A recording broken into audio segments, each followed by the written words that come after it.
Senhor, nosso Deus e Pai, mais uma vez, Senhor, estamos aqui amanhecidos com vida para te adorar, Pai.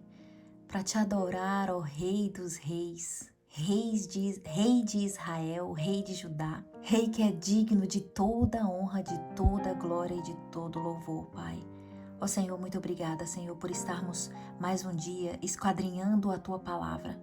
Porque o Senhor mesmo profetizou que nos últimos dias teria pessoas que esquadrinharia a Tua palavra e descobriria o caminho verdadeiro. E aqui nós estamos, Senhor, porque nós queremos a cada dia mais te conhecer em espírito e em verdade. Nós te pedimos isso em nome de Jesus. Amém, Senhor. Olha, ontem nós falamos a respeito da Páscoa e dos pães ázimos. Hoje a gente vai falar sobre primícia. Só que antes eu gostaria de enfatizar uma coisa importante que eu acabei não falando ontem, né? Mas a respeito da data da Páscoa, tá? Eu vou tentar resumir aqui mas é super importante uma coisa que eu não falei ontem. Segundo Crônicas 35:1 diz assim, olha: Então Josias celebrou a Páscoa em Jerusalém e mataram o cordeiro da Páscoa no 14º dia do primeiro mês. Gravem isso, 14º dia do primeiro mês, tá? Por aí a gente percebe que a Páscoa ela tem um dia específico, 14º dia do primeiro mês. Esdras 6:19 também fala isso, só que Esdras 6:19 já é uma data totalmente diferente. O povo já havia sido levado para a Babilônia e já tinha voltado do cativeiro de Babilônia, certo? Então era um tempo depois. Esdras 6:19 diz assim, ó: E os filhos do cativeiro celebraram a Páscoa no 14º dia do primeiro mês. Entenderam aí? Ou seja, confirma mais uma vez, tá? Então, só da gente ler esses trechos, a gente entende que as datas, elas foram mudadas. E Daniel profetizou isso, né? E mudaria os tempos e as leis, mudaria o calendário. Então, se você buscar pela lógica, setembro, ele lembra 7, outubro lembra 8, novembro lembra 9 e dezembro lembra 10. Então, pela lógica, dezembro é 10, janeiro seria 11 e fevereiro 12. Então, biblicamente, a gente percebe que março e abril seria o primeiro e o segundo mês. Que seria não, na verdade, né? Era o primeiro mês. Então, quando a gente estuda essas mudanças das leis, a gente percebe que lá no tempo, né, o grande conflito descreve isso e a gente busca também o que aconteceu na época em Roma, nas histórias, quando Juliano e Gregório também, eles mudaram o calendário. A gente, pela Bíblia, a gente vê que o calendário de Deus são 12 meses, até aí tudo bem, né? E 30 dias, não 29 dias, 28 dias, independente do ano, independente da data. Por exemplo, quando eles começavam a contar, eles não queriam saber com os dias da semana, igual hoje as datas vocês vão celebrar a data tal na segunda semana, no dia todo domingo do ano. Não, eles comemoravam como é que fala? Os dias, no 14º dia do mês tal, entende? Independente de qual fosse o dia que fosse cair, entende?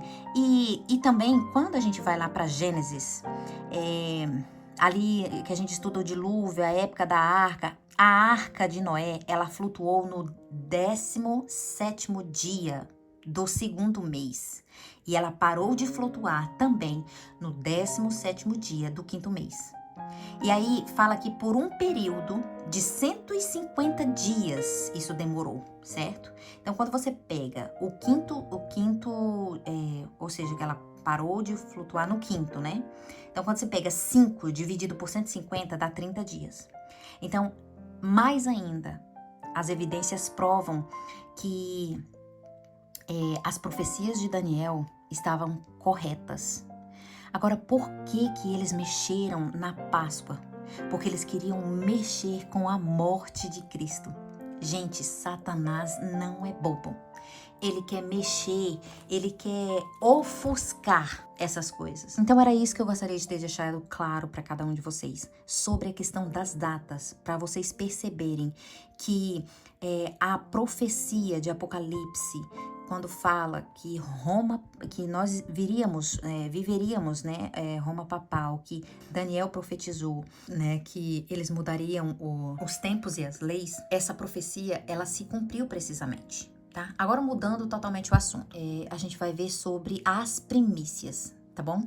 Levítico 23, 9 e 10 diz assim: O Senhor Deus disse a Moisés: Quando entrarem na terra em que lhe dou, fizerem as colheitas, vocês trarão feixes das primícias da colheita ao sacerdote. Gente, prestem atenção, vai analisando cada detalhe e vai fazendo um filmezinho na cabeça de vocês, tá? Essa moverá o feixe diante do Senhor para que sejam aceitas, ou seja, o sacerdote, ele recebia os feixes, né, deste povo que recolheria as primícias em forma de feixes, era levado para o sacerdote pegava e oferecia para Deus. Gente, vocês vão ver que na prática é a mesma coisa Jesus fazendo com Deus, apresentando a mesma coisa, tá bom? Eu já tô me adiantando, mas eu vou chegar lá. Então, o povo, no dia da festa das primícias, eles tinham que levar um molho. O molho quer dizer um feixe, né? A Bíblia fala um molho, que significa um feixe das primícias para o sacerdote. Eles tinham que levar e ainda ver se isso era aceito ou não.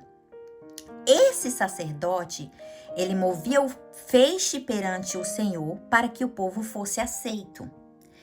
Mas em qual dia?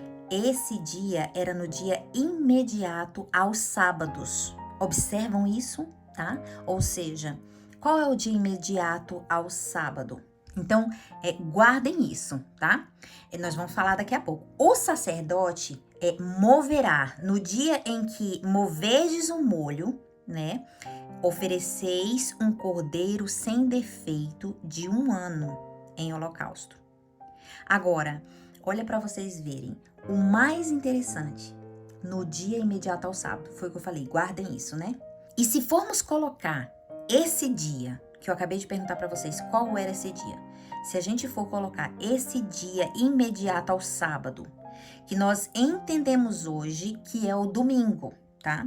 Então, as primícias, para o povo ser aceito, era ocorrido depois da Páscoa, no primeiro momento em que houvesse os primeiros frutos. E esse dia era chamado o dia imediato ao sábado.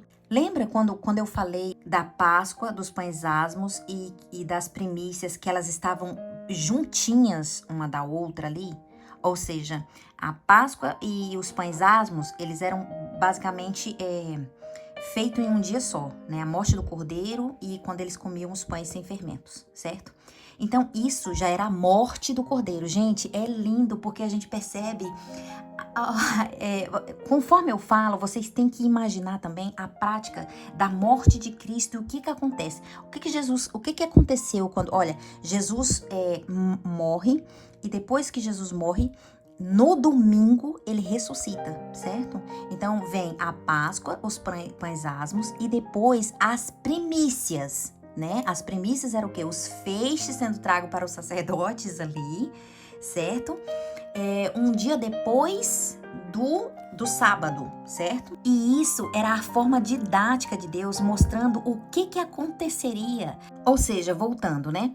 Depois da morte de Cristo, representado pelo Cordeiro, o arrependimento do povo é que é representado pelos pães asmos, ou seja, Jesus falava, tira o fermento, tira o pecado. Olha, tira o seu fermento. O cordeiro morre, Jesus Cristo morre, e Jesus fala pro seu povo, mudem de vida, né? Tirem o pecado, arrependam-se. Era isso que era representado o pão. Porque Jesus morreu para te salvar. E aí depois é que vem a ressurreição do domingo. Gente, eu tô tentando falar de uma forma resumida. Agora olha para você ver. Quem foi que ressuscitou no domingo? Jesus, né? A Bíblia mesmo responde em Marcos 16, 9. Havendo Cristo ressuscitado de manhã cedo, no primeiro dia da semana, olha para vocês verem que o mundo hoje prega que o dia da semana o domingo é o sétimo e não o primeiro, certo? Então, havendo Cristo ressuscitado no primeiro dia da semana, apareceu Maria Madalena, ao qual expelia 7 demônios. Então, isso aqui já deixou claro pra gente. Então, tá claro, né, que Jesus ressuscita no primeiro dia da semana, que é o domingo, certo? Então, aqui fala que as primícias deveriam ser entregues no primeiro dia após o sábado. Isso demonstra que esse primeiro dia ele estava associado com a ressurreição de Cristo. Olha para você ver que Paulo, ele revela isso pra gente. Vamos ler 1 Coríntios 15, do 20 ao 23, tá? Mas de fato, Cristo ressuscitou dentre os mortos, sendo ele as primícias dos que os dormem. Olha para você ver que nós estamos falando da festa de primícias, tá bom? Então, a primícias representa a ressurreição de Cristo, tá? Do que os dormem. Visto que a morte veio por um homem também, por um homem veio a ressurreição dos mortos. Gente, repara que quando Jesus, ele ressuscita. Gente, olha que coisa mais linda. Jesus ressuscita e naquele dia houve um grande terremoto onde, né, houve também ressurreição de um povo. E aí, nessa ressurreição, era exatamente os feixes sendo entregue para o sumo sacerdote apresentar para Deus, para ver se eram aceitas ou não. E aqui fala que os feixes foram aceitos, né, na festa das primícias. E a mesma coisa no tempo de prática. O sumo sacerdote Jesus, ele apresenta essas primícias, essas pessoas, esses feixes que ressuscitou, apresentou ao Pai e foram aceitos. Gente, olha que coisa mais linda. A prática de cada festa. Por isso que as pessoas pensam, estudam, e pensam que simplesmente, o fato de a gente estar estudando ali a época da Páscoa, pensar as primícias, Pentecostes, ler por ler. Mas não, é uma forma didática de Deus de mostrarmos para nós a prática. O santuário de Deus conta a história de toda a redenção, de toda a história do mundo. Continuando, porque assim como em Adão, eu me perdi aqui. Vindo 21. Visto que a morte veio por um homem e também por um homem veio a ressurreição dos mortos. Porque assim como em Adão todos morrem, assim também todos serão vivificados em Cristo. Glória a Deus por isso. Então, gente, a gente percebe que Cristo, ele morre na Páscoa, né? Esse dia, Cristo, ele se entregou por nós, ou seja, o Cordeiro era Jesus se entregando pelo povo. E no mesmo dia, o povo come os pães asmos, representando ali a limpeza, quando Jesus fala, tira o fermento. Então, quando Deus manda o povo tirar o fermento em suas casas, ele estava falando, ele estava, na verdade, mandando o povo tirar, o povo se limpar do pecado. Agora, quando nós temos as primícias, a gente tem que lembrar que era a ressurreição de Cristo. E também é Cristo ressuscitando, pegando seus feixes e apresentando para o Pai. E o Pai aceitando. Então, nós temos a morte de Cristo, pães asmos, purificação dos pecados, e as primícias, a ressurreição. Amanhã nós teremos mais e nós esclareceremos cada dia mais um pouco mais. Deus nos abençoe.